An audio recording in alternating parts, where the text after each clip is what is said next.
This is Go With Us, and we're about to break down Out to Play.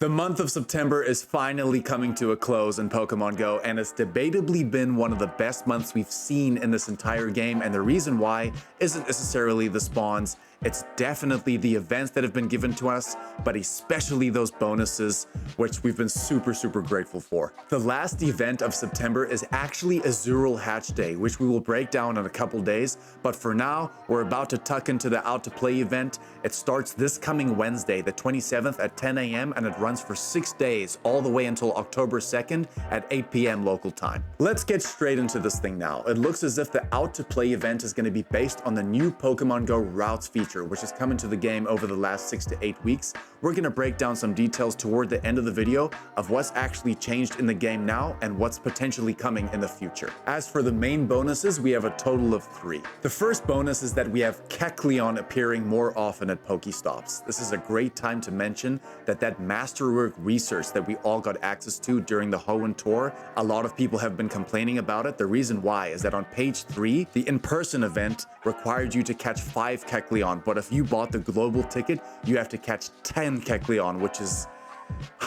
A lot of people have been complaining that this is taking a lot of time to do this. This is a great time to attack that right now. The second bonus is that you will receive 3 times XP for completing your route in Pokemon GO, which is a very neat introduction into getting more XP in the game. And bonus number 3 is that you will be able to earn candy much faster when completing your route in Pokemon GO with your buddy out. A great time to walk all those legendary and all those mythical Pokemon that you need candy for. The wild spawns during Out to Play will be Psyduck, Growlithe, Onix, Eevee, Phoebus, Woobat, Pawmi, and if you're lucky, you can encounter Arcanine. According to the Niantic's website, it looks as if you won't be able to encounter this Arcanine being a shiny, but I've seen many people encountering shiny Arcanine before, so there's a good chance that this can happen. Some good Pokemon to go after in this little pool of wild spawns. The first one I would mention is Eevee, especially if you're trying to build an Umbreon or a Sylveon for the Go Battle League. Really good Pokemon to use there. If you want to go after that Onix, you can really aim after that Mega Steelix, which is a super useful Mega to use in the future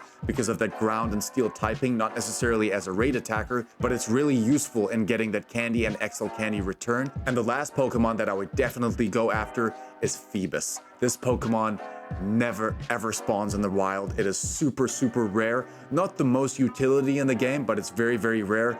And I hate to say it, but I do love to say it. Juzzy has that Shundo, which is just awesome. He got that off a raid. I'll never, ever forget that. But yeah, a great one to go after, guys. Make sure to hit it. In eggs, we have something very interesting happening here that we haven't quite seen before. But in 2-kilometer eggs and in 7-kilometer eggs during this event, you will now be able to hatch Hisuian Growlithe. It is a great time to mention that you can encounter shiny Hisuian Growlithe for the first time in Pokemon GO. I really like that shiny, especially when it goes into the Arcanine, but that's pretty neat. So remember, and it's a good time to mention this as well, that Hisuian Growlithe will not be in the wild. It will only be available in research tasks and in egg pools. In field research tasks, you will be able to encounter Hisuian Growlithe, Hisuian Sneasel, Hisuian Quillfish, and Pawmi.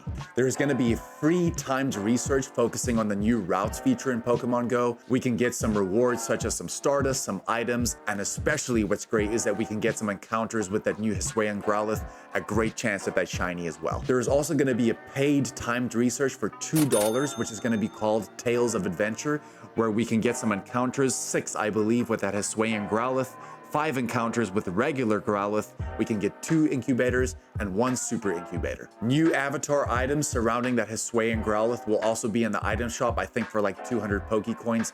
That new Hisuian Growlithe, like I think it's like a puffer jacket for your head. I think that thing looks pretty cool as well. There's also going to be some great bundles on the Pokemon GO web store. Guys, this is a great time to mention that web store often has much better prices than the in-game shop. I believe in the country we're in right now, that web store wasn't available for so long, but I see so many people were commenting and making hints on how to get much better bundles at sometimes these things were going at like 3/4 of the price or sometimes even half the price of what it was in an in-game shop. Please make sure to check this as much as possible. It's a really good way to utilize some premium items coming into your bag. And of course, we have some new Pokestop showcases. And yes, you guessed right, it is going to be focused on Growlithe and Hisuian Growlithe probably in the XXS form and also in the XXL form as well. Let's talk about the routes featuring Pokemon Go and what they've actually updated right now. So this is currently in the Game Master and it's been imprinted into the files. So the thing that's really improved are some quality of life improvements, which we will discuss a bit in a sec.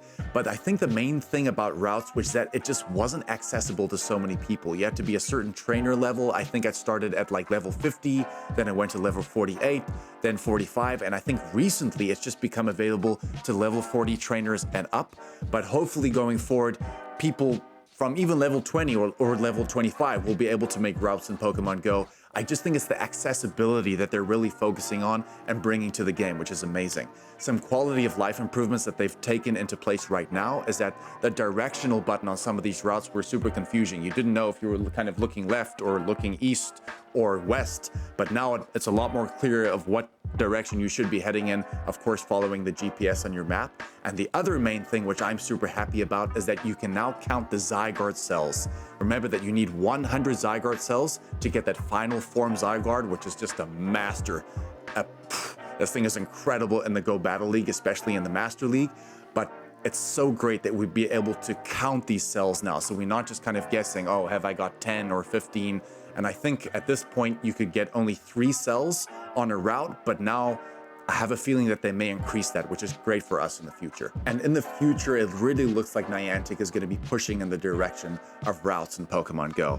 It looks like more trainers will be able to create these routes, which is going to be great. As I mentioned earlier, I just hope that level access is going to drop so that everyone can get access. But it'll be interesting to see what routes get accepted on what basis, because they need to be approved by people, which I think is great.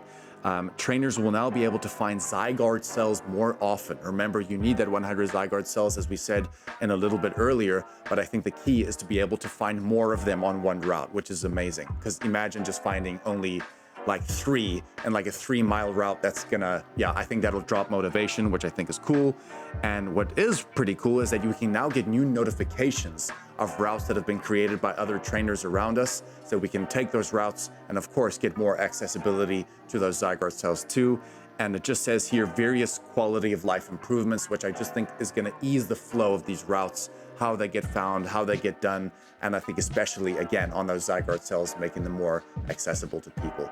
So guys, it looks like that is it. That is out to play. We're super keen to get out there. We're down in Cape Town right now, so we're excited to hit the streets and go catch some of these things. My main focus is that I'm definitely going to be going after that Phoebus because I want the XL candy for that Pokemon. Again, not the greatest thing to use, but I love Phoebus. It was super rare in the other games in the past, so definitely going to be going after that. All right, guys, that is it. Go with us, and I'll see you on the next one, baby.